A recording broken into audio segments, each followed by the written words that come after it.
What's up? It's your boy Alex here from Boss Life, and in this video I'm going to share 14 useful things to do during quarantine. I've been an obsessed student of self-development since 2007 and have traveled the world coaching purpose-driven, high-performing men since 2013. Entrepreneurs up to the multi-billion-dollar level, investors, public speakers, bankers, doctors, psychologists, military. This stuff works for them, so I'm confident it will help you too. So if you're the kind of person who wants to make the most out of quarantine, or if you're even just curious, this is the video for you.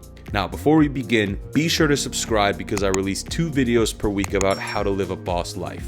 And of course, if you're really passionate about how to use quarantine days effectively, be sure to download the free Quarantine Domination Blueprint or sign up for a free Habit Hacker Mastermind consultation call to go deeper into this topic. Links will be in the description box below. And now launching into it, 14 useful things to do during quarantine. Now, quickly before I share the 14 useful things to do during quarantine, I should tell you that I have been working with a small group of high-performing men over the past few months, since about April, to make sure that we crush quarantine, that we dominate. And these are a sample of some of the things that we do on a regular basis, daily, to get ahead. Number 1, make your bed. You're in quarantine, the world is in chaos, no one's gonna give you a hard time if you decide not to make your bed. But it's the smallest little thing that you can do every day, every morning, right out of bed that starts you off in a productive flow state. It takes almost no effort at all, and it calms your inner mind, your inner spirit. When you walk back into your room and see that the bed is made, you're actually doing yourself a favor.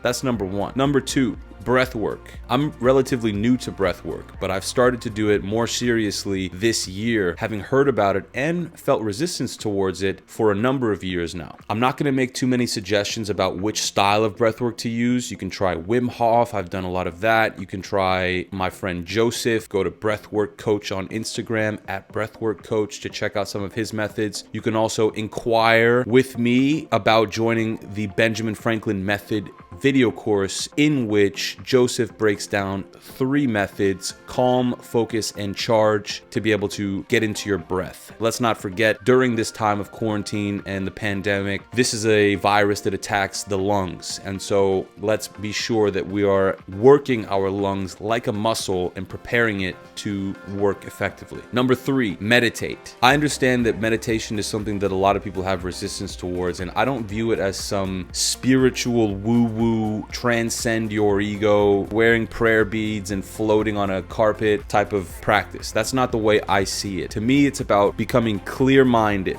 focused, present. It's about being able to separate who you are from what you're thinking or what's around you. It makes you more confident, more capable, more prepared. Meditation. Make it easy. A couple minutes is fine. 1 minute, 30 seconds, 1 breath even, fine. Meditation. Number 4, cardio or walking. You could either go on a walk around the block, get some blood flowing. Don't keep yourself locked in. Or you could grab a jump rope and do some of those, bust them out. Jumping jacks. Again, work the lungs. Use this time to your advantage. Go on a quick jog, anything like that. Cardio, number 4. Number 5, body weight exercise. This is like a prison workout, essentially. Push-ups, pull-ups, squats, sit-ups, lunges, dips, things that you can do around your house or around you where you live relatively easily without necessarily having to go to the gym. Although if you have access and you're comfortable, that's probably preferred depending on what you like. Body weight exercise, some kind of weight-driven exercise. Strength building. Number 6, mobility and stretching. For me, my mobility routine is quite simple right now, but I would like to build it out over time. So the things I do, I hang from the bar for shoulder and back health. I will touch my toes. Sometimes I will do some stretching for the splits. I will work on posture and kind of alignment of my body. Mobility and stretching, making sure that you're not just exercising and running and doing cardio, but also you're loosening and relaxing up the body as well. 7, reading or audiobooks. So finding a way to intake valuable, highly curated information into your brain. Finding a way to learn regularly, whether it's physically reading or listening to an audiobook, that's number 7.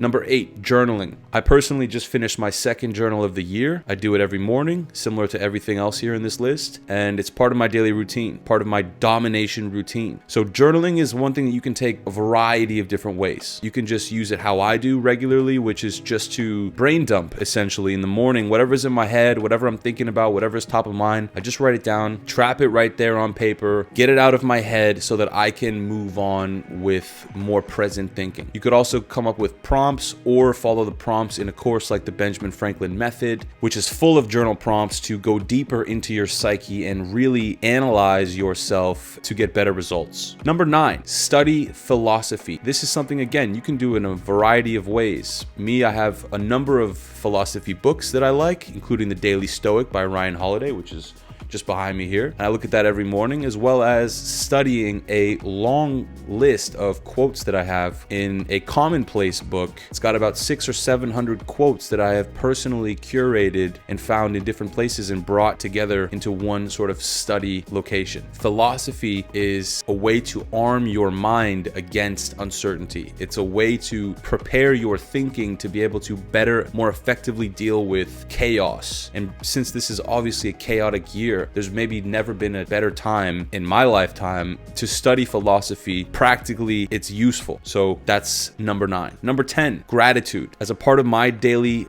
master journal routine, I will add in 3 things I'm grateful for every morning. Every morning, I'll write down 3 things I'm grateful for. There's been studies on this, guys. I know it's common. Everyone's heard about it. But if you're not doing it, you're missing out on an easier way to be happy, an easy way to be happier. Okay, it just takes a couple of minutes maximum, and your brain, you're starting to train it to look for reasons to be grateful, which studies have shown improve someone's baseline happiness over time. Train your brain to look for what's going well, not what's going badly. That's obvious and easy to find what's going badly this year in 2020. Don't let that be you, the guy who's just finding the negatives. Look for the positives. Gratitude. Number 10. Number 11, learn some vocab or learn a new language. For me at the moment, I'm not learning a new language, although I would like to learn many languages. Right now, I'm learning vocab every morning. So as again, a part of my master journal routine, I will learn a new vocab word, pick it, decide it, write it down, write down the definition, look it over, 1 new word per day. Number 12, play or learn an instrument. Again, this is something that I'm enjoying. I'm learning a little bit of piano, a little bit of guitar. It could be a different skill. Choose a skill that you like. It could be painting, it could be writing, it could be filmmaking, video editing, photography. Learn a skill, an enjoyable skill. That's number 12. Number 13, join an accountability group. Join an accountability group. Decide what goals you want to reach and crush during quarantine over the next few months. Find people who want to support you to help you win and get there faster, who you also want to support to help win,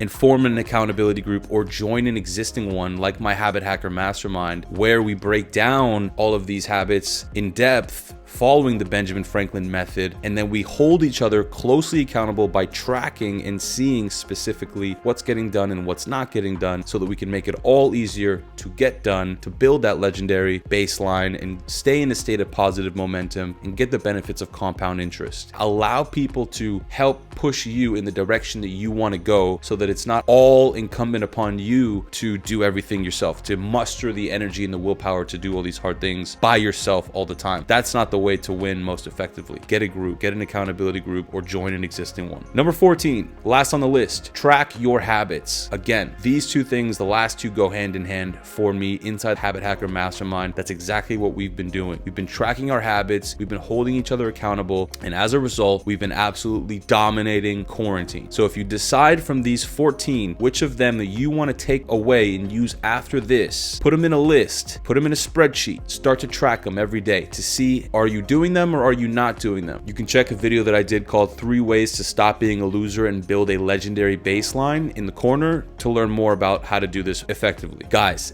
this is the list. Make your bed, breath work, meditate, cardio, body weight exercise, mobility, stretching, reading, audiobooks, journaling, studying philosophy, gratitude, learning a new vocab or language, playing or learning an instrument or a new skill, joining an accountability group, and tracking your habits. These are 14 things that you can use, useful things to to do during quarantine, things that will move your life forward, things that if you decide to do them and stick to, then you will come out of this experience stronger and better than you've ever been. Guys, I hope you use this to your advantage. It's been a pleasure to share this with you today. Thank you so much for being here. Please let me know your thoughts. Which of these 14 are you going to incorporate into your daily habits? Which of these are most compelling? Which ones are not interesting to you? Leave me comments. I love to hear from you. And please, if you enjoyed it, leave me a like, show me some love. I appreciate you. Thank you for being here, and I look forward to speaking to you in the next video. Thank you, Mr. Alex Walton. You got it for me, buddy.